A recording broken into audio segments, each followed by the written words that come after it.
Muy bien, vamos a abrir la Biblia en el Salmo 143. Salmo 143.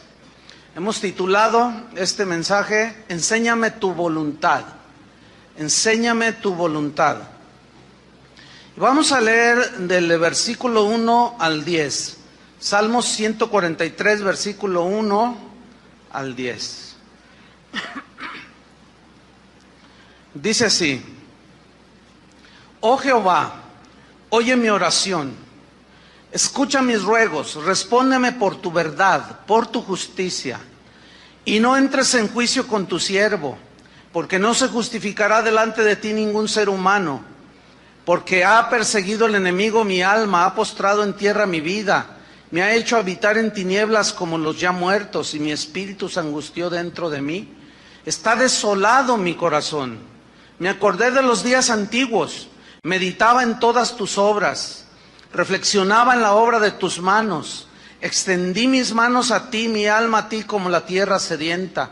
Respóndeme pronto, oh Jehová, porque desmaya mi espíritu. No escondas de mí tu rostro, no venga yo a ser semejante a los que descienden a la sepultura. Hazme oír por la mañana tu misericordia, porque en ti he confiado. Hazme saber el camino por donde ande, porque a ti he elevado mi alma. Líbrame de mis enemigos, oh Jehová, en ti me refugio. Enséñame a hacer tu voluntad, porque tú eres mi Dios. Tu buen espíritu me guíe a tierra de rectitud. Este salmo, hermanos, es una oración muy poderosa. Una oración que nos va a enseñar a nosotros acerca del tiempo de la angustia, el tiempo de la prueba, tiempos en los cuales cuando estamos en esas situaciones de aflicción nos provocan desorientación, como que nuestra memoria, nuestra mente como que se nubla, y en medio de esas cosas, de esas situaciones muchas veces no sabemos qué hacer, cómo enfrentar las cosas que se van presentando en la vida. Y David aquí en el versículo 1 comienza como todos nosotros debemos de comenzar, orando. Dice en el versículo 1, oh Jehová, y dirige su oración al Señor. Jesús dijo, todo lo que pidiereis al Padre en mi nombre, yo lo haré. Oh Jehová, dice, oye mi oración, escucha mis ruegos. Miren, Dios es omnipresente y omnisciente. Al ser omnipresente, Él oye la oración de todos. Él escucha el clamor, los ruegos de todos. Pero nosotros tenemos que conocer a Dios en todo lo que tiene que ver con su carácter, cómo es Él. Porque Dios oye las oraciones, Él es omnipresente, pero también Él es soberano. Y Él responde las oraciones a veces inmediatamente, a veces tarda una semana, un mes, a veces tarda más. A veces te dice no a tu petición, a veces te dice sí. Tenemos que tener en cuenta que Dios es soberano. ¿Qué significa que Dios es soberano? En la oración, que Él responde nuestras oraciones, no como nosotros lo queremos, sino como Él considera en su soberanía y en su omnisciencia, como Él conoce el pasado, el presente, el futuro, y las oraciones que hacemos están sujetas a su soberanía y a su omnisciencia, porque como Él sabe el futuro, nosotros tenemos que confiar en eso. Tenemos que saber que Dios todo lo sabe. Y que si no me responde en ese momento es porque Él es soberano y sabe que lo mejor para nosotros tal vez es un poco más adelante. Pero aquí David sigue orando, dice, oh Jehová, oye mi oración, escucha mis ruegos, respóndeme por tu verdad, por tu justicia. Aquí verdad también en el hebreo se traduce por fidelidad. Respóndeme, Señor. Yo sé que tú eres un Dios fiel. La Biblia dice que Jesús prometió estar con nosotros todos los días hasta el fin del mundo. Y Él es fiel, Él está con nosotros. Entonces cuando nosotros oramos podemos invocar la fidelidad de Dios, pero también su justicia. ¿Por qué David invoca su justicia? Porque Dios es un Dios justo, que nunca tiene por inocente al culpable. Y aquí la aflicción de David tenía que ver con los enemigos que lo perseguían a él. Entonces, David sabía que él era inocente, lo acusaban injustamente, lo asediaban injustamente, abusaban de su bondad como un hombre de Dios. Y él clama a la justicia de Dios porque David sabía que Dios le da el pago al que merece, que Dios no tiene por inocente al culpable. Entonces David invoca su justicia. ¿Por qué? Porque David sabía que nosotros no debemos de vengarnos de los que nos dañan o los que nos afligen, porque la Biblia dice, mía es la venganza, dijo el Señor, yo pagaré. Entonces a nosotros se nos prohíbe tomar venganza contra los que nos atacan, nos asedian, nos lastiman, nos meten en tribulación, etcétera.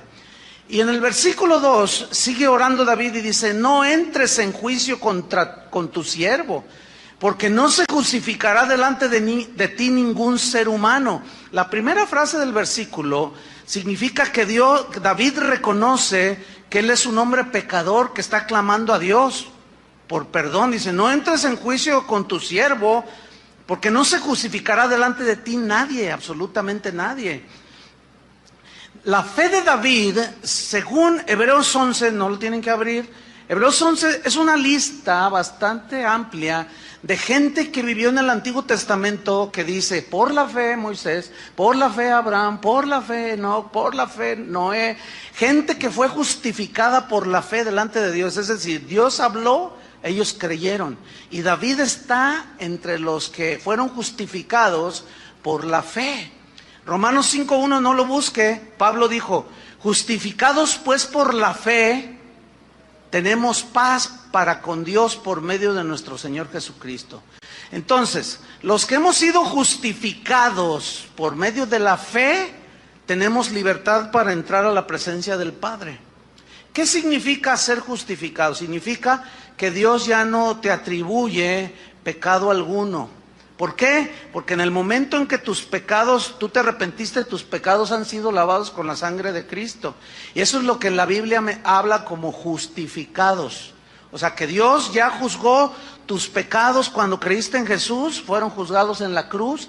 En ese momento se imparte la sangre de Cristo, que es para perdón de pecados, porque hemos creído. Y eso nos da la paz con Dios. Y podemos orar como oraba David. Era un hombre justificado, aunque él vivía bajo la ley. Pero él tuvo la revelación de que por medio de la fe venía la justificación. Y desde el profeta Habacuc, el justo por la fe, ¿qué? Vivirá. Entonces en el versículo 3 y 4, ahí se ve la razón de la oración. Ahí David abre su corazón y comienza continúa su oración y dice la razón de su aflicción. Versículo 3 dice, porque ha perseguido el enemigo mi alma. Aquí eran enemigos, eran personas. Por eso estaba en aflicción.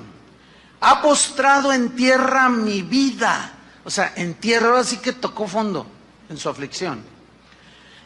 Vemos aquí a David manifestando estar en una situación angustiosa y desesperante. Probablemente algunos de ustedes aquí, o de los que nos oyen en internet o nos ven en video, estén en una situación desesperante, no lo sé. Si usted no está en una situación desesperante, de todas maneras escuche con mucha atención la palabra de Dios, porque esta vida se compone de momentos dulces y momentos amargos. Entonces dice, me ha hecho habitar en tinieblas como los ya muertos. Estoy en el versículo 3, versículo 4. Y mi espíritu se angustió dentro de mí. Está desolado mi corazón, o sea, siento soledad.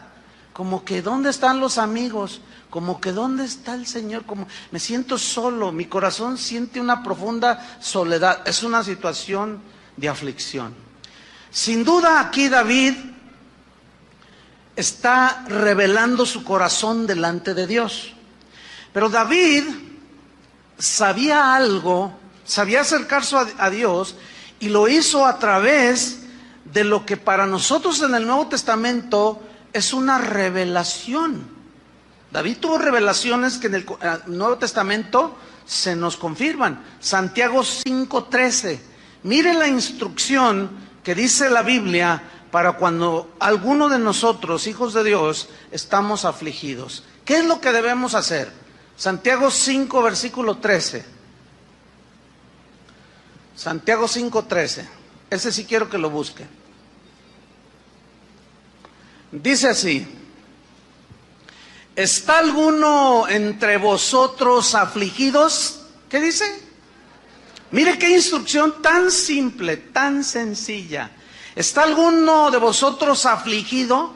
Aquí afligido en el griego implica atribulado, angustiado. ¿Sí? Como se sentía David. La instrucción es muy sencilla: haga oración.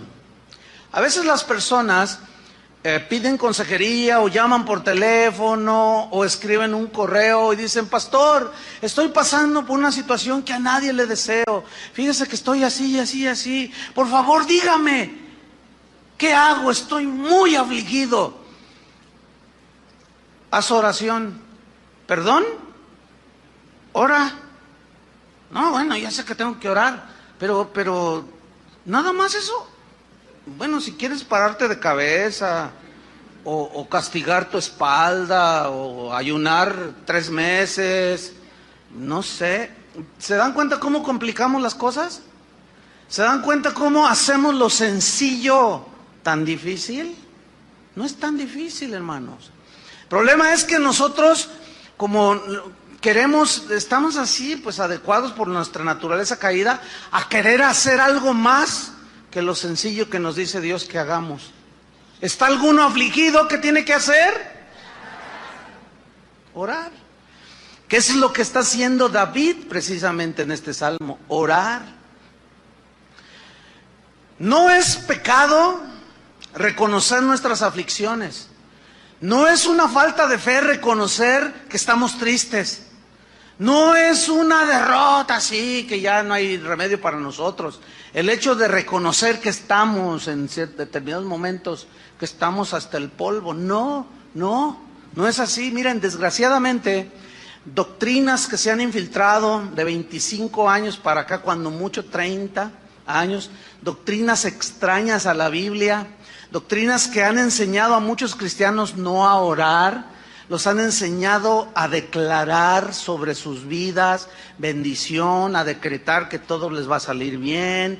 Entonces, a los cristianos de hoy ya no se les enseña a orar, se les enseña a establecer, a decretar y a decir lo que debe suceder por un supuesto lenguaje positivo. No hace mucho, en un evento de esos, visitando una de las casas de oración, me encontré con un hermano que cuando lo vi yo mientras predicaba, me acordé de él, no, pues hace muchos años. Entonces al final se acercó a saludarme. Entonces yo lo llamé por su nombre: hermano, le dije, ¿cómo estás? Entonces me dice: estoy bendecido, victorioso y prosperado. Así, como le estoy haciendo. Y yo dije: ay, no, pues qué bueno, ¿no? Gloria a Dios. Yo dije: no, mi hermano ya está infectado con esa doctrina. Yo dentro de mí dije, ¿no? Al otro día, deliberadamente le volví a preguntar, lo saludé, le dije: oh, hermano, ¿cómo estás? Dice: estoy bendecido, victorioso y prosperado. No, pues qué bueno, ¿no? ¿Y tú cómo estás? Pues ahí la llevo. Decía: no, hermano, que sabe qué, que el Señor no sé. Bueno, llega el tercer día de conferencia, ya la última, la clausura, y ahí andaba el hermano. Yo lo vi que se acercó para saludarme y le volví a preguntar: ¿y ahora cómo estás, hermano? Y me dice: bendecido, victorioso y prosperado. Entonces yo le digo: a ver, acércate tantito. ¿Es verdad eso? ¿En serio? Y me mira, le digo: no, ¿es verdad? Dice: bueno, mire, a decir verdad, hermano, tengo unas broncotas. Dice: mire, los hijos ya se me salieron del huacal, así dijo. Ya se me salieron de mi control, y si no están muy grandes. Mi esposa ya se me anda queriendo ir. Ah, y estás bendecido, victorioso y prosperado. Por más que has declarado, ¿qué ha pasado con tu familia? No, hermano, no te dé vergüenza. Ve con Dios y dile: estoy angustiado.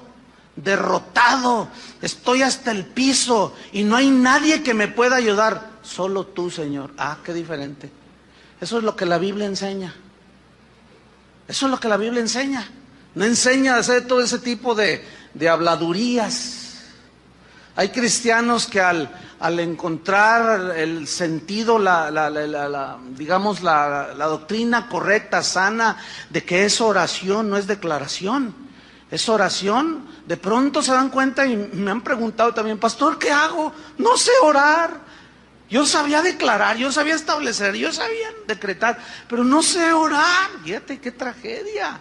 Cristianos no saben orar por doctrinas de demonios, por doctrinas torcidas. Bueno, sigamos con David. Vamos al versículo 5. Entonces David reconoce que está angustiado, afligido, reconoce su condición, está orando con Dios, y en el versículo 5 él hace 3 cosas que nosotros podemos aprender para la oración. 3 cosas que hizo. Número 1, me acordé de los días antiguos. Número 2, meditaba en todas tus obras.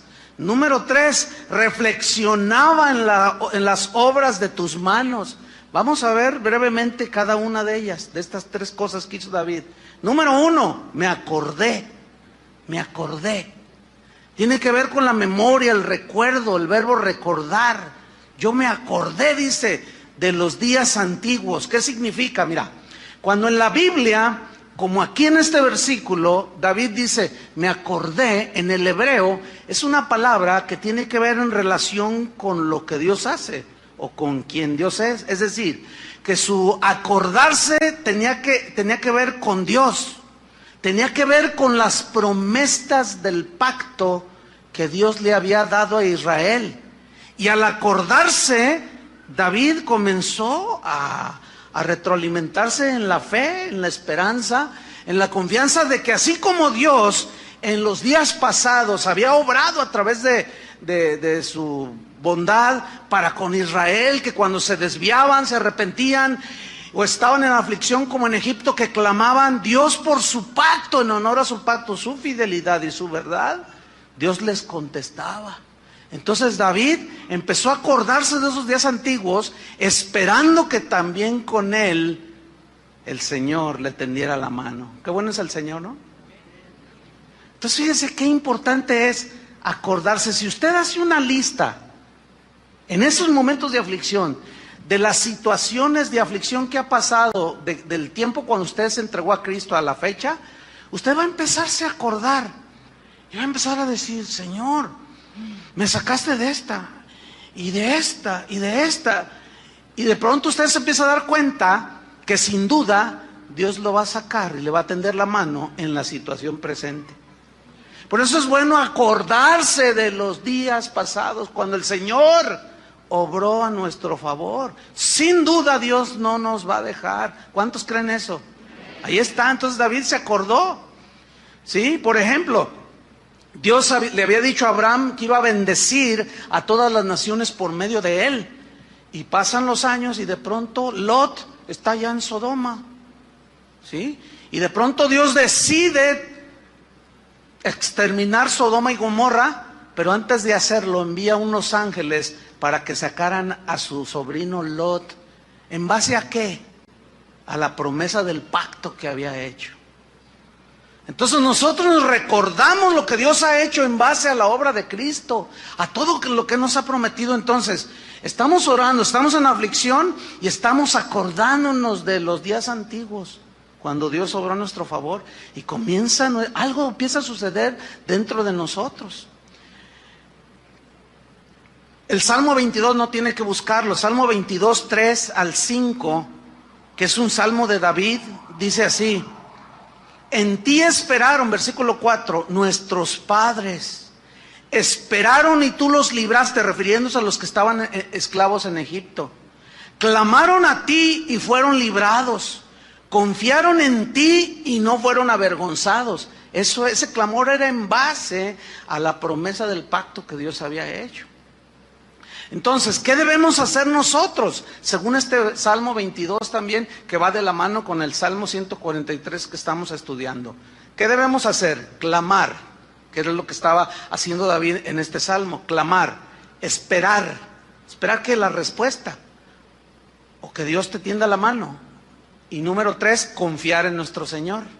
Esas 3 cosas, clamar, pones tu petición, esperas con paciencia la respuesta y confiar en que Dios va a responderte. Nada más que aquí en la respuesta, en su soberanía, como decía al principio, Dios te puede responder que no a tu petición. Bueno, esa ya es una respuesta. A veces decimos, ¿ya te respondió Dios?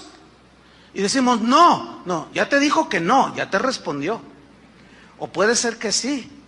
Por eso, ¿y cómo saber todo esto, pastor? Alguien me preguntó. En tu relación con Dios. Cada cristiano debe tener una relación personal con Dios.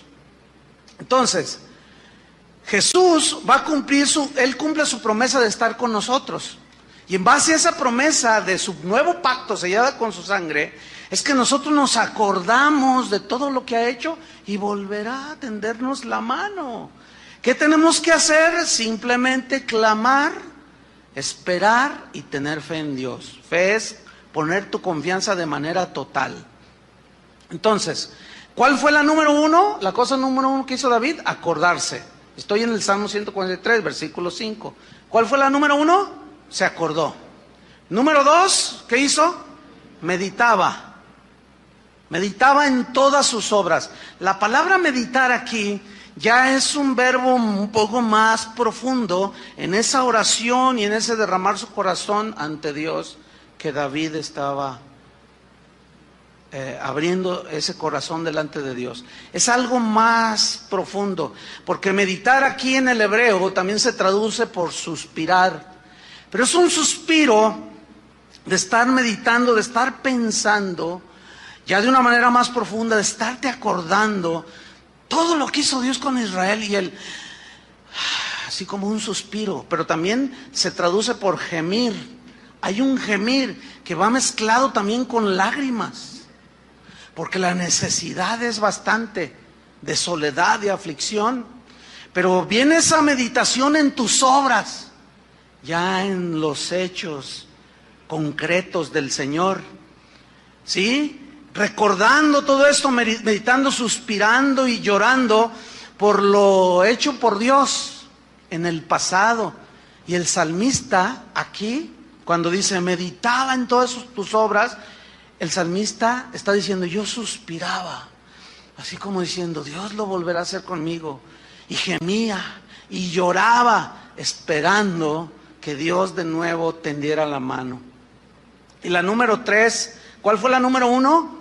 Se acordó. La número 2, meditaba. La número 3, reflexionaba. Este verbo reflexionar es todavía más profundo que los 2 primeros. ¿Por qué? En el hebreo se traduce pensar profundo. Se traduce en una definición que resume lo que en el Nuevo Testamento ya es toda una revelación. Se traduce también, significa tener comunión. Comunión. Y allí habla de algo ya más sólido, más de cara a cara, ¿sí? Con el Señor. Entonces, esa reflexión es un pensar ya profundo. Es un tener comunión con Dios ya cara a cara. A medida que él se iba acordando, a medida que él iba meditando y teniendo comunión en esa reflexión de todas las cosas que Dios hacía y meditaba en su situación, Dios empezó a obrar en el corazón de David.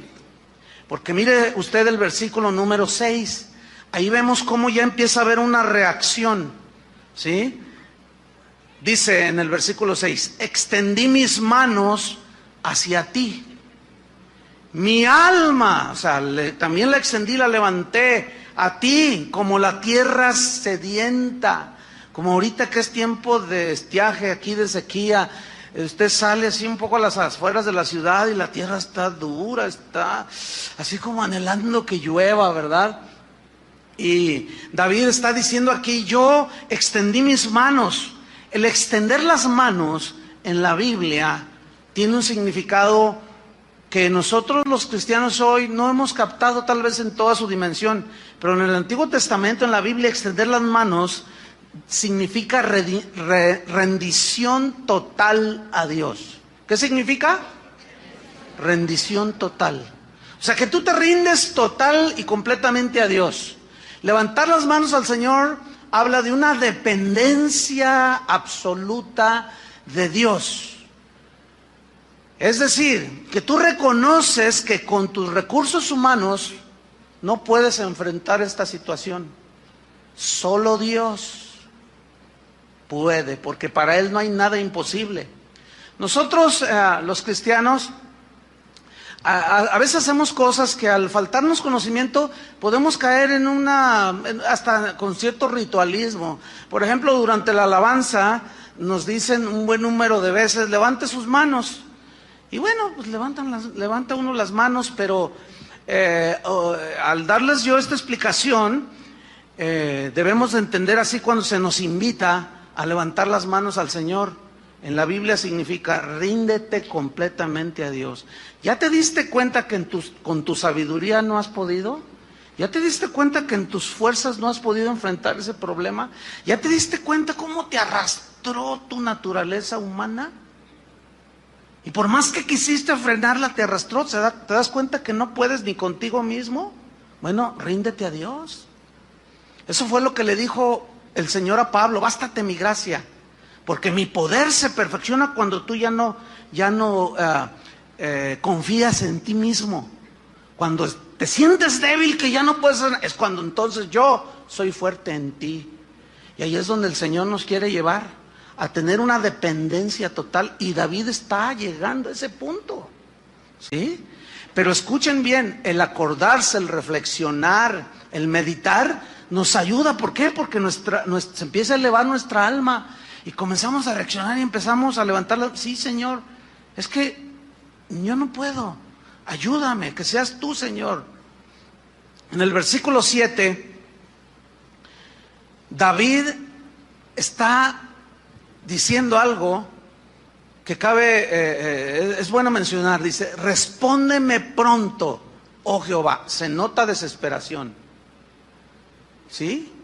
Se nota que él estaba realmente en una situación apremiante. Dice: porque desmaya mi espíritu. Dice: no escondas de mí tu rostro. Mire, la verdad es que Dios siempre nos mira, porque Él está en todas partes, ¿sí? Y David dice: Señor, como diciendo, ¿dónde estás? Ahí estaba Dios. En la situación más difícil de tu vida, ahí ha estado Dios. Pero ¿por qué Dios a veces permite situaciones así? Porque Él sabrá su plan. Él sabrá el propósito que tiene para ti. A nosotros nos queda depender totalmente de Él y confiar en que Él nos va a tender la mano, tarde o temprano. Pero David sigue hablando su situación. Dice: no venga yo a ser semejante a los que descienden a la sepultura. Vemos que la desesperación parece que abrazó a este rey David, que era conforme al corazón de Dios. Sus enemigos andaban sobre él. Estaba la situación muy difícil. Pero déjenme decirles algo, hermanos: Dios no llega tarde. Dios no llega tarde. Puede tardarse una semana, un mes o 25 años, como tardó en responderle a Abraham que Dios le iba a dar un hijo. Pero en Hebreos dice que no nos hagamos perezosos, sino diligentes, como aquellos que por medio de la fe y la paciencia heredaron, ¿qué? Las promesas. La fe y la paciencia. Entonces tú clamas a Dios en la situación, clamas y esperas. Esperas con paciencia a que Dios obre. Y cuando ya sientes que ya, Señor, me voy al hoyo, bueno, Dios en su soberanía nunca llega tarde, pero sí en ocasiones Él permite que toquemos fondo. Él permite situaciones en las que parece como que Él ya nos abandonó. Pero ¿saben por qué Dios las permite? Porque Él mejor que nadie sabe cuando no dependemos totalmente de Él. y confiamos en nuestra sabiduría, en nuestra propia prudencia, confiamos en los recursos económicos que podamos tener, confiamos en el trabajo que tenemos. Este trabajo nadie me lo quita. ¿Se acuerdan lo que le preguntaron a los constructores del Titanic el día que lo botaron al mar en su primer viaje? Oigan, ¿y qué tan fuerte es? ¿Se podrá hundir algún día este barco? Y contestan, este barco hundirse, ni Dios lo hunde. Lo hundió un hielito, un cubito de hielo en el vaso del Señor. Nada más el Señor se tomó el agua y echó un cubito de hielo. Y ese hundió el barcote ese. La soberbia, Dios la rechaza. Y Él quiere llevarnos al punto de que en verdad dependamos totalmente de Él. Y cuando no, bueno, Él se encarga. Puede usar a los enemigos, puede usar a la vecina, puede usar al policía, puede usar que pierda la América, puede usar que... ¿Por qué ven a Carlos? ¿A poco le ven cara de águila? Dios tiene una multiforma de tratar con nosotros, ¿sí?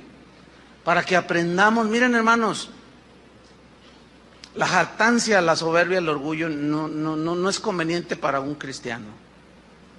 ¿Por qué? Porque eso hace que dependamos de nosotros, que pongamos nuestra confianza en nosotros mismos, por favor, hermanos.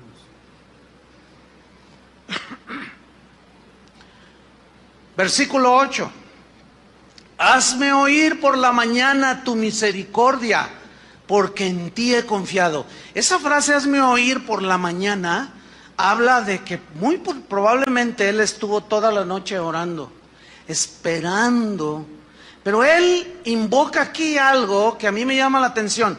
¿Por qué invocó? En el primer versículo invocó la fidelidad de Dios, invocó la justicia de Dios, y aquí David invoca la misericordia.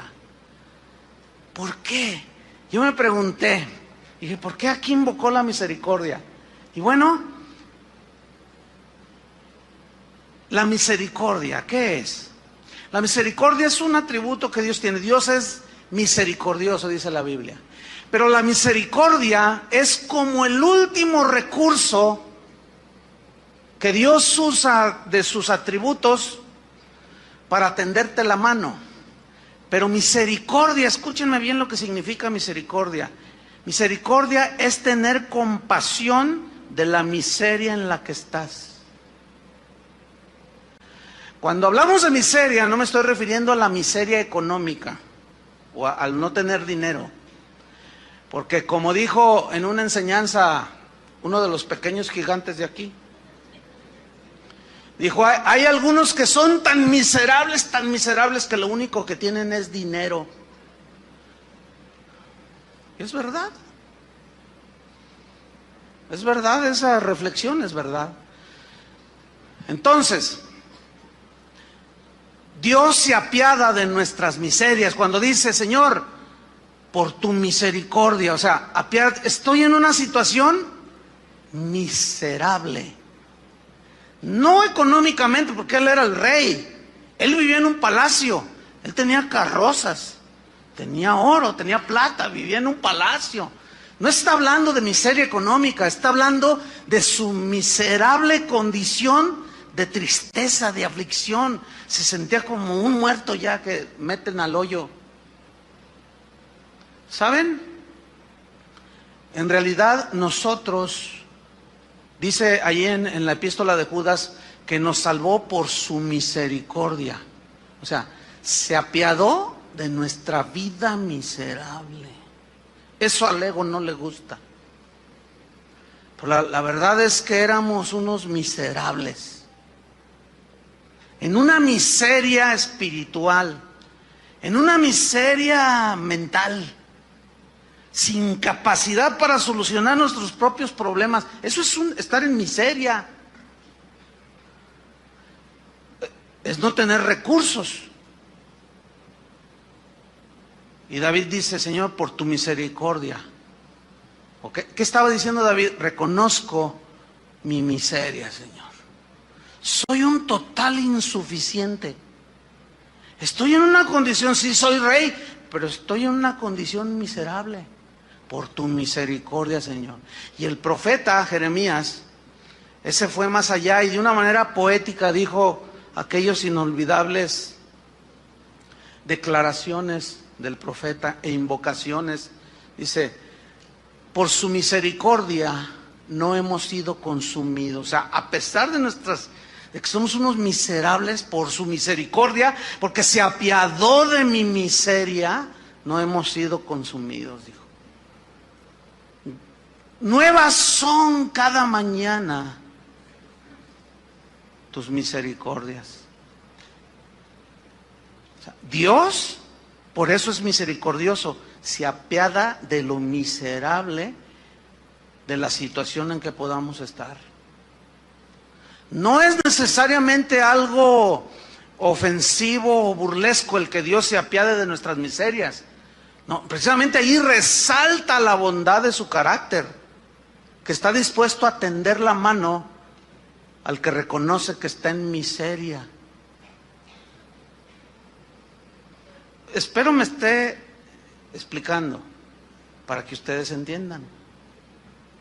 Entonces, dice el versículo 8, hazme oír por la mañana tu misericordia. Y luego él ratifica algo muy importante, porque en ti, dice el versículo 8, en ti he confiado. Confianza en Dios. ¿Saben que en el Nuevo Testamento la palabra fe, y en el Antiguo Testamento, tanto en el griego como en el hebreo, la palabra fe significa, así literalmente, significa confianza total en Dios? Eso es la verdadera fe. Confiar plena y totalmente en Dios. ¿En qué situaciones? En las situaciones en las que tú, en nuestra miseria, no podemos hacer nada y reconocemos. Muchos de nosotros, nuestro orgullo no nos permite reconocer que nuestros recursos no son capaces. No es inherente en nosotros la capacidad de nacer de nuevo, por ejemplo. No es inherente en el ser humano la capacidad de entender las cosas de Dios. Somos seres dependientes, dependemos de la revelación de Dios. Y Dios se reveló a nosotros cuando vino Jesucristo a esta tierra. Somos seres dependientes, dependemos del aire, de la comida, somos seres dependientes.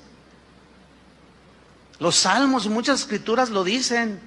No solo dependemos del aire, dependemos de todo. Somos seres dependientes y nuestra vida depende totalmente de Dios. Y si en esa dependencia habla de nuestra insuficiencia. No somos todopoderosos. Acabo de escuchar una muy lamentable declaración de uno de esos apóstoles que andan pululando ahí en las iglesias.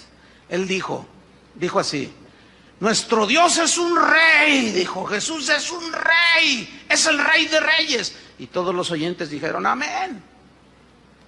Dice, entonces nosotros al ser hijos de un rey somos príncipes, dijo. Y es verdad, ¿no? Somos, imagínate, mi papá es el rey de España. Ay, híjole, pues apantallas a todo mundo, ¿no? Entonces imagínate, Jesús, el rey de reyes, pues es nuestro rey. Pues ¿qué somos nosotros? Somos príncipes. Y tenemos que tener en nuestro corazón bien firmes y levantar el rostro. Los cristianos debemos, fíjense lo que dijo, los cristianos debemos de ser gente orgullosa de quiénes somos. Levante su rostro así con orgullo y ahí están todos. Yo cuando ¿qué está diciendo este? ¿Qué está diciendo este? Sí somos hijos del rey, pero nuestro rey sufrió. Y él dijo, si a mí me lo hicieron, a ustedes también. Alguien tiene que estar equivocado, sin duda. La Biblia enseña por todo, desde el principio hasta el fin, que Dios resiste a los orgullosos, a los soberbios. Pero le da gracia, ¿a quién?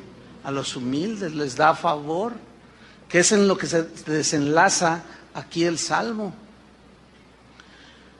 Dice en el versículo 9, me faltaron un par de versos ahí en el 8. Hazme oír por la mañana tu misericordia, porque en ti he confiado. Fe. Hazme saber Fíjate su oración. Hazme saber el camino por donde ande. Hazme saber, Señor, porque no sé por dónde caminar. Pero fíjate, el Señor hizo una declaración en el Antiguo Testamento. Dijo, hablando de sus hijos, dice, por más torpe que sea, no se extraviará. Porque Dios cuida a los suyos. Dios conoce a los suyos y cuida a los suyos. Los sabe cuidar bien, porque somos sus hijos. ¿Qué padres no cuidan a sus hijos? Solo los irresponsables. Y Dios no es un padre irresponsable. Y Él nos cuida, hermanos. Nos protege. Deberíamos estar muy alentados con estas verdades de Dios. Por eso Él ora y pide, hazme saber el camino por donde ande. No quiero andar por camino errado. Ya he probado caminos que me han parecido derechos, pero su fin ha sido muerte. No quiero andar en oscuridad, dice ahí al final del versículo 8, porque a ti he elevado mi alma. O sea, Él se elevaba. Esto es algo muy importante. El Señor dice, porque mis pensamientos no son los tuyos, mis caminos no son como los tuyos. Mis pensamientos y mis caminos son más altos como están los cielos de la tierra, así son mis pensamientos y mis caminos. Y mis pensamientos acerca de vosotros son de bien y no de mal. Pero necesitamos entonces nosotros elevarnos a las alturas de los pensamientos de Dios. ¿Entiende? De conocer a ese Dios que es altísimo para poder elevar nuestra alma a las alturas. Y Dios nos da una promesa, los que esperan en el Señor, los que esperan al Señor, tendrán ¿qué? Nuevas fuerzas. Levantarán sus alas como las águilas. Caminarán, correrán, no se cansarán, volarán, remontarán las alturas. Ustedes saben que en las alturas es donde se ve todo más claro, ¿no es cierto? ¿Quién es el Altísimo? Dios. Nosotros somos terrenales. Cuando nosotros nos elevamos nuestra alma, Pablo dice, nosotros tenemos la mente de Cristo, o sea, debemos de tener los pensamientos de Cristo.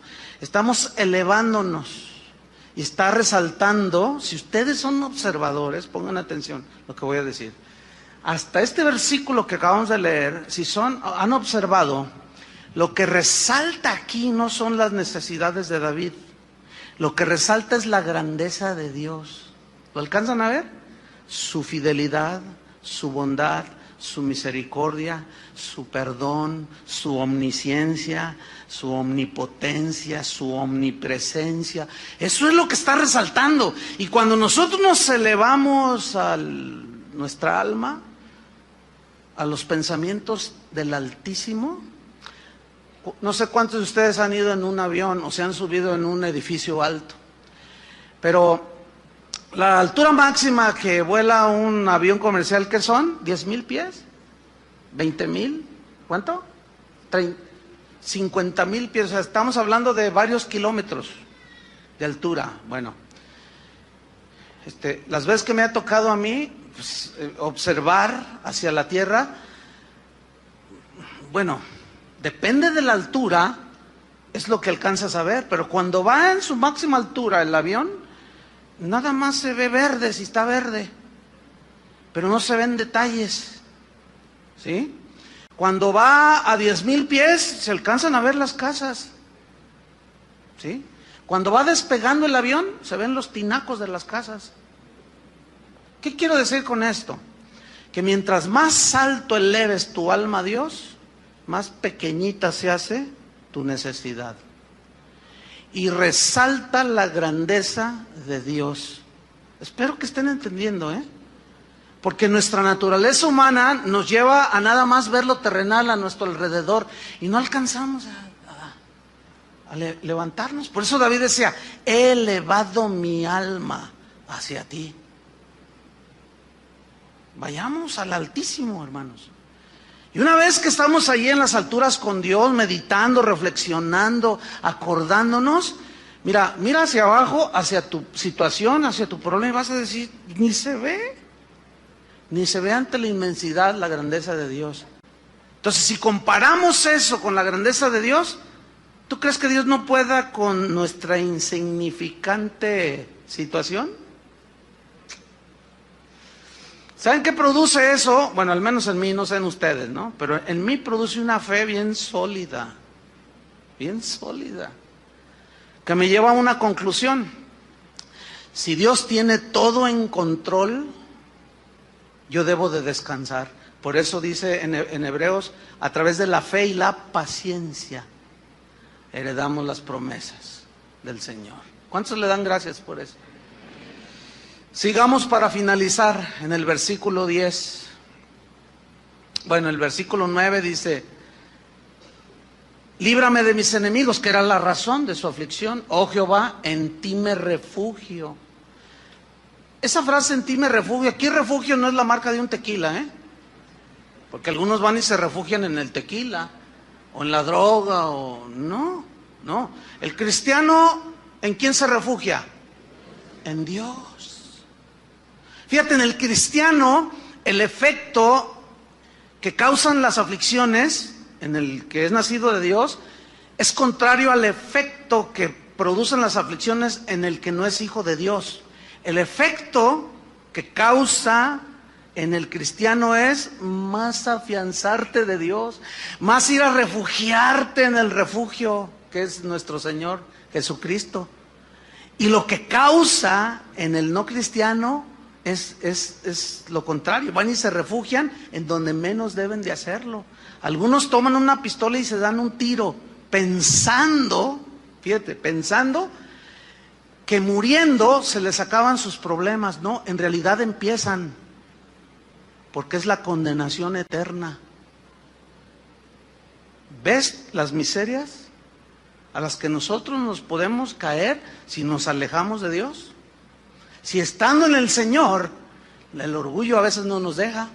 Pero vámonos sobre el final, porque en el versículo 10, este versículo realmente está, que fue donde tomé pues el título del mensaje. Dice el versículo 10: enséñame a hacer tu voluntad, porque tú eres mi Dios. Tu espíritu, tu buen espíritu me guíe a tierra de rectitud.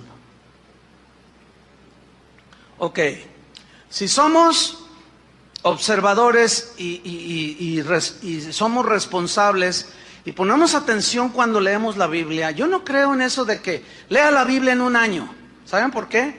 Porque lees tus 15, 20 capítulos diarios, pero ¡ay! Me faltó leer. A ver, enséñame a orar porque es tu voluntad, porque tú eres mi Dios. Enséñame, Señor, tus caminos, porque ya cumplí. ¡Ay, ya me siento re bien! Hermanos, yo he leído la Biblia 30 veces en mi vida. Oye, a ver, y explícame qué significa esto. Bueno, mira, la realidad no la entiendo mucho, pero es re bonito. No. ¿Qué quiere decir aquí? Bueno, la verdad, mira, mira, con que la leas basta. No, mis queridos hermanos. Una cosa es leer y otra cosa es escudriñar. Y si ustedes son observadores, nada más en este versículo, yo al quedarme allí encontré 6 principios. En ese versículo, 6. Se los voy a decir cuáles. Vamos a ver brevemente cada uno. Número 1, enséñame. Número 2, a hacer. Número 3, la voluntad de Dios, tu voluntad. Número 4, la razón, porque tú eres mi Dios. Número 5, tu buen espíritu me guíe. Y número 6, ¿a dónde? A tierra de rectitud. 6 cosas. Número 1, enséñame. Digan todos, enséñame. Enséñame, ok. Cuando David dice aquí, enséñame, el requisito para que Dios nos enseñe sus secretos, nos revele el por qué a veces Él hace las cosas como las hace. Hay un requisito que Dios pida para Él podernos enseñar, y es humildad delante de Él y sumisión. Cuando David está diciendo, Señor, enséñame, Él está teniendo en su corazón una actitud de humildad y de sumisión. Dios no puede enseñar al autosuficiente. Dios no puede enseñar al que no reconoce que necesita ser enseñado por Dios. Dios no te va a enseñar sus secretos. Dios no te va a enseñar su voluntad si hay soberbia en tu vida. Algunos se les pueden estar yendo los hijos. El matrimonio puede estar hecho un desastre y ni aún así se doblan para decir: Señor, enséñame. Dame sabiduría para saber cómo voy a enfrentar esta situación tan difícil en la que me metí. Y se quedan donde están. Porque el requisito que Dios pide para que Él nos enseñe es la humildad. Entonces, la humildad es una actitud del corazón que reconoce que Él sí sabe todas las cosas, que Él sabe todo, conoce todo, y que como es el Todopoderoso y el Omnisciente y el que llena todo el universo, entonces Él es el que sabe.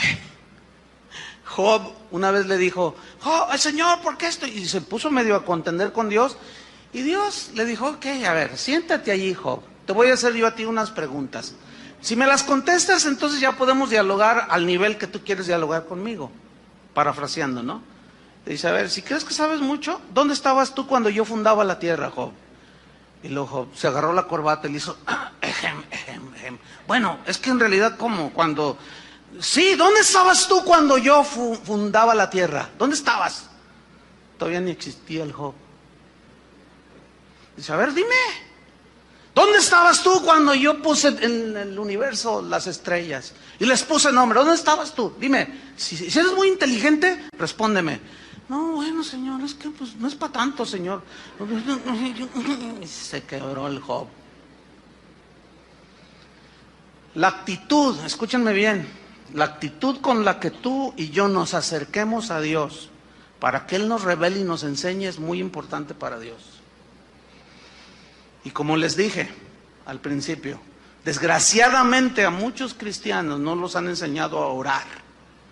Los han enseñado a tener una actitud soberbia delante de Dios. Dios no enseña a ese tipo de gente. Y todavía les enseñan y les dicen: haz una lista y preséntala delante de Dios y dile: aquí está lo que yo te pido, Señor, y te pido, te doy 3 meses, dicen unos. Otros más osados, más bendecidos, prosperados, y lo que me dijo aquel hermano, se atreven a decirle al Señor: te doy 3 días para que me contestes. Imagínate nomás. ¿Qué es eso? ¿Sabes qué hace Dios? Se te queda viendo así. Porque Dios resiste a los soberbios, pero le da gracia a los humildes. Gracia es el favor. Entonces la actitud con la que nosotros le preguntamos a Dios es muy importante, hermanos. David dijo: enséñame. ¿De veras quieres ser enseñado por Dios? Actitud enseñable. Mira, en una ocasión los fariseos se acercaron con Jesús y le dijeron, los fariseos eran bien orgullosos y llegaron ahí muy soberbios, prepotentes. A ver, queremos que nos respondas una cosa. Y Jesús los mira: a ver, digan, ¿con qué autoridad haces estas cosas que tú haces? Y Jesús les responde: yo también les voy a hacer una pregunta a ustedes. O sea, ellos les están preguntando algo al Señor. Querían una respuesta, pero noten la actitud. ¿Con qué autoridad haces estas cosas? Yo también les voy a hacer una pregunta. ¿El bautismo de Juan era de Dios o era de los hombres? Y empezaron a cavilar entre ellos y decían: si decimos que era de Dios, nos va a contestar: ¿por qué no le creísteis? Y si decimos es de los hombres, no, el pueblo nos va a apedrear. ¿Por qué? Porque tienen a Juan por profeta. Y Jesús: ¿y bien? Dice: no sabemos. Y Jesús dice: pues yo tampoco. ¿Qué significa eso, hermanos? No les contestó. ¿Por qué? Porque ellos no llegaron delante de Jesús con la actitud correcta. Hay gente que me manda correos y el lenguaje escrito también es gráfico. También hay palabras que se pueden usar que están evidenciando la actitud. Y yo percibo cuando la gente que quiere contender no quiere aprender. Lo percibo, ¿por qué? Porque somos espirituales. Y puedo percibir cuando alguien hace una pregunta, pero que verdaderamente tiene una actitud de que quiere aprender. Y a los que yo discierno y capto que me preguntan, pero para contender, no les contesto. ¿Saben por qué? Porque ellos no quieren aprender. Ellos quieren contender y se quedan igual. Lo mismo hace Dios. Y ahí hay un principio. Cuando yo estoy en el salón de clase o cuando estoy aquí, como ahorita, enseñando la palabra de Dios, ¿saben que también se ve la actitud? ¿A poco creían que no? Se ve la actitud. Si tú realmente tienes hambre y deseos de aprender o tienes esa actitud, bueno, de eso no hay ahorita. Pero se ve.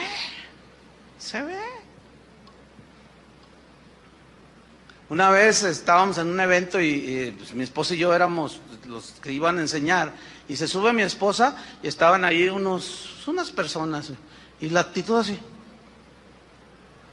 ¿y esta qué nos enseña? Uy, no, imagínate. ¿Tú crees que así se va a aprender?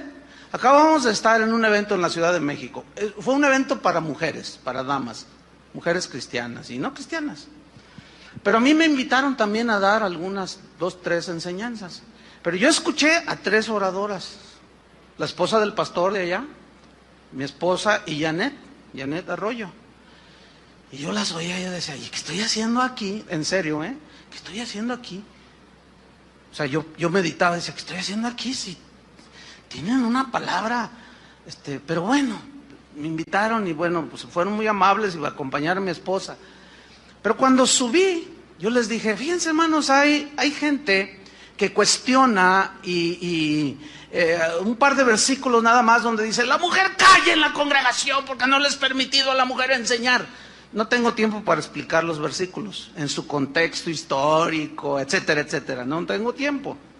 Pero yo les dije, fíjense, ¿qué les parecieron las 3 mujeres que acaban de hablar? Si esos que cuestionan que la mujer hable, hablaran como estas 3 señoras mujeres, pues, que acaban de hablar, otra cosa sería, pero su actitud farisea, ¿entienden? No los deja crecer. ¿Por qué? Porque no son enseñables. El enseñable calla y escucha y medita. ¿Sí? Si es correcta la enseñanza, si es justo lo que se te está diciendo, si es correcto, si es limpio, si es para tu bien, entonces debes de tener un corazón enseñable. Pero los que todo lo cuestionan hasta el color de la pared. ¿Y por qué amarillo? El amarillo, hasta hay un dicho que dice, el que de amarillo se viste, esa hermosura se tiene y de sinvergüenza se pasa. ¿Por qué? No, esos fariseos huelen a fariseo del tiempo de Jesús. Esos nunca aprenden. Los que cuestionan todo, nunca los enseña el Señor y se quedan ahí. Miseria. Pero te tengo buena noticia. En esa miseria en la que puedes estar, si finalmente elevas tus ojos al Altísimo, Dios te tiende la mano y te puede enseñar. ¿Cuántos quieren que Dios los enseñe? Por eso David dijo, enséñame. Ahora, aquí a mí me surgió una pregunta, ¿enséñame a qué? ¿A qué me enseñas? Fíjate, el mismo versículo nos da la respuesta. Enséñame ¿a qué? A hacer. Esto me puso a pensar así, a meditar. A ver, enséñame a hacer. ¿Y esto saqué? Miren, en conclusión. No basta oír solamente. Como ustedes ahorita ya escucharon algunas cosas que Dios nos está enseñando a través de su palabra. Ok. No basta con oír. Ahora, si yo les pregunto a ustedes, ¿entendieron lo que les he explicado? No basta tampoco. No basta. O sea, ya oyeron, entendieron. Pero no basta con oír y entender. No basta con decir, no, sí, cierto. Pero si tú no llegas al terreno de los hechos, ¿sí? Alguien dijo por allí que no, que el camino al infierno está tapizado de buenas intenciones. O sea, de gente que oyó, entendió, pero a la hora de la hora nunca hizo nada. La Biblia dice: pero sed hacedores de la palabra y no solamente oidores. Ahora, para hacerla tienes que entenderla. Entonces, fíjate, no basta con oír, no basta con entender, hay que hacer. Y como dijo aquella ancianita en una iglesia, que el pastor dijo: bueno, están despedidos, el sermón ha terminado. Entonces la viejita dijo: pastor, ¿puedo decir algo? ¿Cómo no? Hermana Panchita, venga y dígales a los hermanos. Dice: no, hermanos, el sermón no ha terminado, apenas es la primera parte, la segunda parte es allá afuera, dijo. Hay mucha gente que viene: pastor, ayúdeme, a ver, ¿qué te pasa? Es que estoy así, así, así. Y tú, oye, tú se ve que tienes una amargura bien gruesa contra tu papá, tu esposa, tu hijo, qué sé yo. ¿Qué onda con eso? Bueno, mire, la verdad, yo ya sé lo que tengo que hacer. Ellos mismos se responden, fíjate, para empezar. Ya sé lo que tengo que hacer. Como algunos a veces me escriben: oiga, pastor, ¿por qué esto? Yo pienso que esto y esto y esto, y me escriben toda una epístola. Y ellos mismos se responden. Y a veces les contesto, les digo: no, pues ya te respondiste tú solo. Entonces me dicen: no, yo ya sé lo que tengo que hacer. Tengo que perdonar a mi papá, que le dijo a mi mamá que me abortara cuando yo era un niño. ¿Y ya lo hiciste? Bueno, es que la verdad, no lo has hecho. Entonces, ¿de qué te sirve? Fíjate, todos estos años has vivido oyendo y sabiendo. Y David dice: enséñame. ¿Enséñame a qué? A hacer. A hacer. Ahorita ustedes ya oyeron, entendieron. ¿Qué falta? Hacer. Santiago, en el contexto de las tribulaciones, en el capítulo 1 dice: hermanos, gozaos cuando os halléis en diversas pruebas, sabiendo que la tribulación produce paciencia, y tenga la paciencia su obra perfecta, para que seas maduros y cabales. Y luego dice: y si alguno tiene falta de sabiduría, pídasela a Dios. Si somos observadores, eso es en Santiago capítulo 1, versículo 2 al 5. Si somos observadores, ese pedir sabiduría es para saber cómo enfrentar las situaciones en medio de las pruebas. Porque necesitamos esa sabiduría de Dios. Algunos en la soberbia no nos dejamos enseñar por Dios en cuestiones, por ejemplo, matrimoniales. Yo estaba escuchando a Toño cuando estaba dando las enseñanzas, los mensajes, los anuncios. Hermanos, hay unas clases para los matrimonios. Y él dijo así. Él dijo: yo me doy cuenta que tienen problemas. Los invitamos, hay palabra, hay instrucción. Dios quiere decirte cómo vas a resolver tus problemas y no vienes. Algunos pueden tener alguna justificación entendible, otros de plano no les interesa, no son enseñables, ¿sí? Pero en medio de esa situación necesitamos la sabiduría de Dios para saber cómo enfrentar las situaciones de la vida. Ya mis hijos se me descarriaron, la esposa ya tiene las maletas ahí en la puerta. ¿Qué tengo que hacer? Pues habla con ella. ¿Cómo? Pues busca un tiempo, pídele a Dios sabiduría. Entonces llega y ve con las maletas ahí. ¿Tú qué? No, pues ¿qué? Y se te pone el brinco. Entonces, ¿qué? ¿Ya te quieres ir? Pues no me queda otra, tú de plano. Pues lárgate. No, qué sabio. ¿Eso es sabio? ¿Cómo que lárgate? En lugar de: no, mira, ¿sabes una cosa? Dame 5 minutos, siéntate ahí, vamos a hablar. Y luego la otra también bien orgullosa: ¿me estás corriendo? Tómalo como quieras. Entonces se larga. Y luego ahí viene él llorando: pastor, ayúdeme. Pastor, oye, pero ¿qué hiciste? Pues es que ya estaba ahí con las maletas y me dio coraje. ¿Y qué le dijiste? Lárgate. Pues te obedeció. ¿Ya ves que sí está sometida?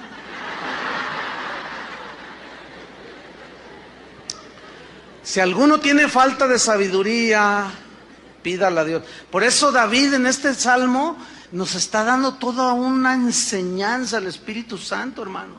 Enséñame a hacer, ¿pero hacer qué? El número 3, tu voluntad. ¿Hacer qué? Tu voluntad. Eso es algo muy, muy importante. Muchos de nuestros problemas, hermanos, son el resultado de hacer nuestra propia voluntad. De por sí nuestra condición humana, con muchas deficiencias, nos mete en problemas. El pecado nos mete en problemas. A eso hay que añadirle que hemos hecho muchas decisiones en nuestra vida. Yo tengo 56 años. Lo que hoy estoy viviendo aquí en el presente, mi presente, como cristiano, como pastor, como esposo, como padre, como pastor, es producto de las decisiones que yo tomé en el pasado. Tú estás viviendo tus circunstancias producto de las decisiones que tú tomaste en el pasado. Y yo me he dado cuenta cuando he tomado decisiones de mi propia iniciativa, cuando he hecho mi voluntad. Y las consecuencias tengo que asumirlas. Entonces, nosotros mismos somos los que nos metemos la mayoría de las veces en broncas, en problemas. ¿Por qué? Porque a fin de cuentas hacemos lo que nos da nuestra gana, nuestra voluntad. Dios dice una cosa y nosotros decimos... Sí.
Pero yo pienso que es mejor esto. Ah, ok, bueno, está bien. Por eso David dijo, enséñame a hacer, ¿qué? Tu voluntad. ¿Se acuerdan de Jesús cuando estaba allí en Getsemaní? Que sudaba como gotas de sangre por la presión, la aflicción, la tribulación en la que estaba, lo que venía al siguiente día, la crucifixión. Y él en su humanidad clamó y dijo, Padre, si es posible, pasa de mí esta copa. Fíjate qué oración que desconcierta a algunos. ¿Cómo? Es que, ¿cómo él está diciendo que si había alguna posibilidad de no ir a la cruz? Pues eso es lo que está orando. Y a algunos los desconcierta. ¿Pero por qué? Es que no toman en cuenta que Jesús también era humano, y que estaba sufriendo, y sudaba literalmente como gotas de sangre. Pero finalmente dice, pero no se haga mi voluntad, sino la tuya. Cuando los discípulos se le acercaron a Jesús, Señor, enséñanos a orar como Juan el Bautista enseña a sus discípulos. Oh, vengan, siéntense. Cuando ustedes oren así y digan, Padre nuestro que estás en los cielos. ¿Se acuerdan de esa oración que no necesitamos ni citarla ni verla en la Biblia? Nos la sabemos de memoria. Padre nuestro que estás en los cielos. ¿En dónde? Arriba, el Altísimo. Nosotros estamos en la tierra.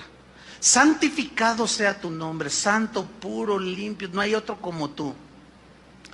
Venga a nosotros tu reino. ¿Qué significa esa frase tan mal entendida? Venga a nosotros tu reino.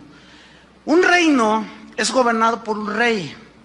Ese rey dicta leyes que gobiernan para el bien común de los que viven en ese reino, ¿sí? El reino de Dios está gobernado por un rey y ese es el Rey de Reyes, Jesucristo. y sus leyes es su palabra, sus mandamientos. Entonces cuando Jesús les dice, ustedes oren así, gobierna tú dentro de mí, gobierna en mi vida, o sea, tu voluntad, dice, venga a nosotros tu reino, hágase tu voluntad, como se hace en los cielos, hágase en la tierra. ¿Quién va a hacer la voluntad de Dios en la tierra? ¿Los que siguen al diablo, a la carne y andan en todos sus rollos? No. ¿Quiénes? Se entiende que los hijos de Dios, en quienes reina Jesús en sus corazones. Entonces cuando dice, venga a nosotros tu reino, es gobierna tú, Señor. Tu voluntad sea hecha en mi vida. Nosotros estamos aquí para obedecer la voluntad del Padre. El mismo Jesús dijo, yo no vengo a hacer mi propia voluntad.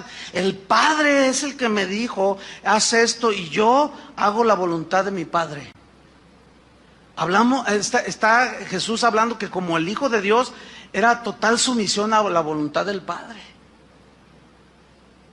Entonces cuando dice, enséñame a hacer tu voluntad, está diciendo, Señor, gobierna verdaderamente en mí. Ya no mi voluntad, sino la tuya. ¿Se dan cuenta qué oración? Profunda, sin duda. Y luego la cuarta, en el versículo, sigo en el Salmo 143, versículo 10. ¿Cuál fue la primera? Enséñame. ¿Cuál fue la segunda? A hacer. ¿Cuál fue la tercera? Tu voluntad. Y la razón es esta. Porque tú eres mi Dios. Esa es la cuarta. Porque tú eres mi Dios. Solo de Dios debemos de recibir instrucciones para nuestros asuntos de manera individual. Tú eres mi Dios. Tenemos que tener una relación personal con Dios. Y eso de que tú eres mi Dios va ligado con la número 5, que es tu buen espíritu me guíe. Miren, en el Antiguo Testamento solo los reyes, los profetas y los sacerdotes tenían el Espíritu de Dios que los guiaba. En el Nuevo Testamento dice la Biblia que todos los que hemos sido lavados con la sangre de Cristo hemos sido sellados con el Espíritu Santo. Es decir, todos tenemos el Espíritu de Dios, los que hemos nacido de nuevo. Al tener el Espíritu de Dios ya se nos dio la capacidad de poder ser guiados de una manera individual por Dios. La Biblia es un manual de la voluntad expresa de Dios de manera general, pero hay cosas que son bien específicas. Por ejemplo, Él dijo, vayan por todo el mundo y prediquen el Evangelio. Por todo el mundo, sí, pero tiene que haber un lugar específico donde Dios quiera que yo vaya. ¿Me estoy explicando? Sí, vayan, pero ¿a dónde? Bueno, a Carolina del Norte. Sí, Chuy. Pues hay 20 millones de lugares donde pudieran haber ido, igual el doctor Barbosa y su familia. Ahora, la voluntad específica para Chuy y el doctor Barbosa, el hermano, no está en la Biblia. No dice, Chuy Mariscal, vete en el año 2012 a Carolina del Norte. ¿Verdad que no dice? ¿Cómo saber entonces? ¿Cómo saber lo específico? Ahí ya yo no puedo enseñarles. Ahí ya. Entonces, tenemos una limitación. ¿Quién es entonces el que les va a enseñar de manera personal lo particular? El Espíritu Santo, hermanos. Denle gracias a Dios. Tener el Espíritu Santo es una de las bendiciones y de las riquezas más grandes que un cristiano puede poseer. ¿Te imaginas? Los que no entienden esto dicen, ay, sí, Dios le habla. Porque decimos nosotros, Dios me habló, ¿verdad? ¿Cuántos saben que Dios nos habla? Esto no lo pueden, miren lo que dijo Jesús, así rápido. No tienen que buscarlo. Voy a leer Juan 14:15, dice, si me amáis, guardad mis mandamientos. Y yo rogaré al Padre y os dará otro consolador, para que esté con vosotros para siempre. El Espíritu de verdad. ¿Por qué dice el Espíritu de verdad? Porque siempre nos va a guiar ¿a dónde? A la verdad. Gracias a Dios por su Espíritu Santo, hermanos. Siempre nos va a guiar a la verdad.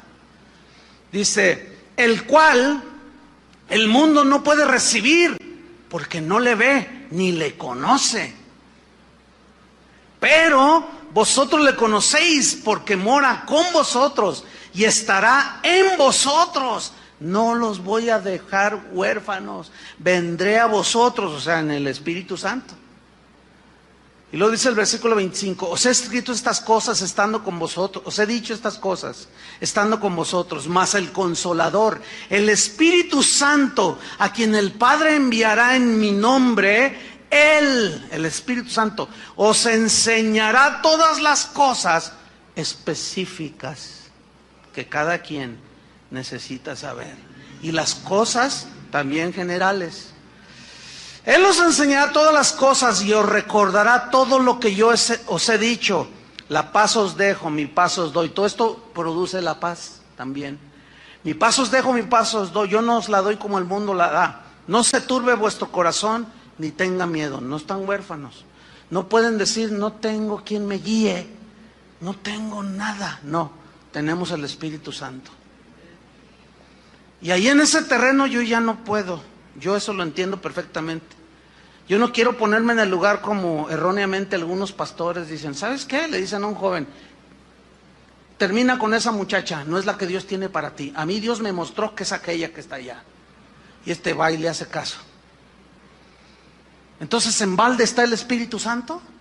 Pues parece que sí.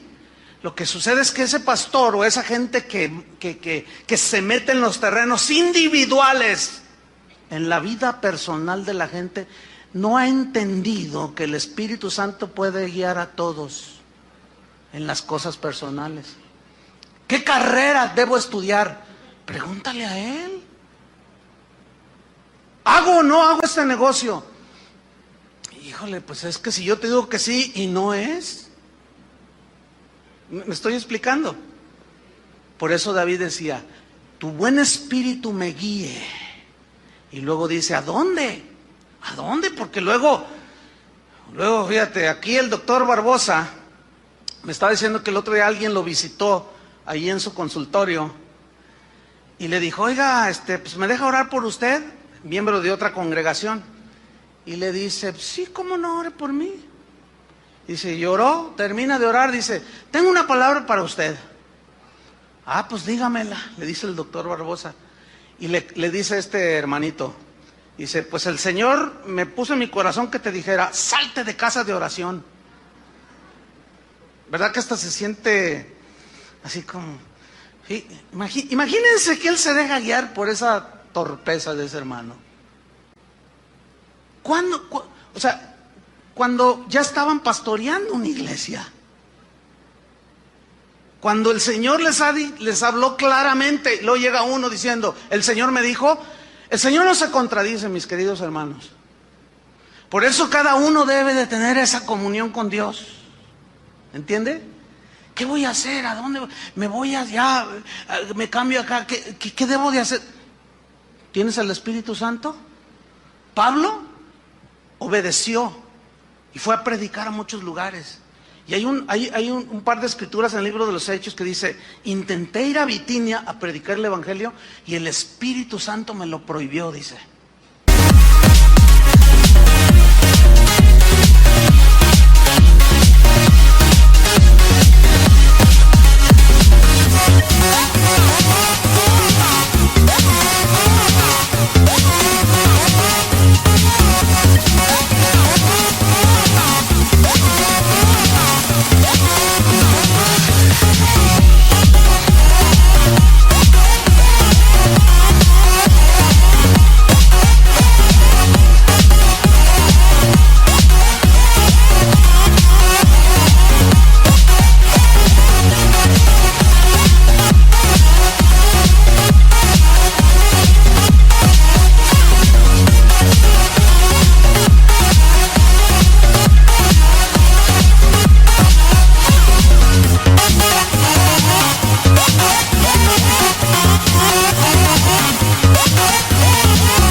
Parece como que el Espíritu lo prohibió, si es precisamente el Espíritu quien nos impulsa a ir a predicar.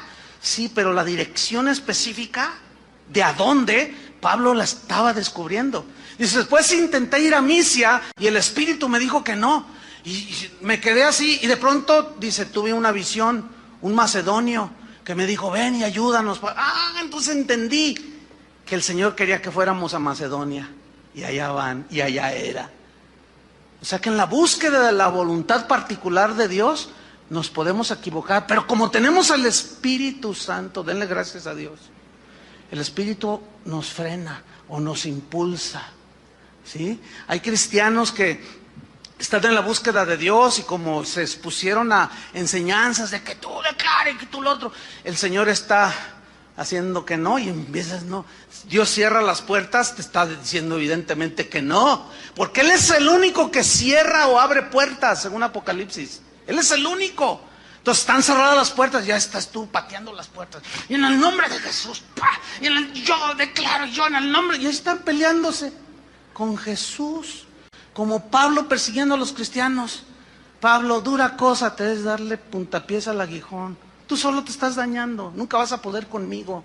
Hermanos, enséñame a hacer tu voluntad, porque tú eres mi Dios. Guíame, tu buen espíritu me guíe, ¿a dónde?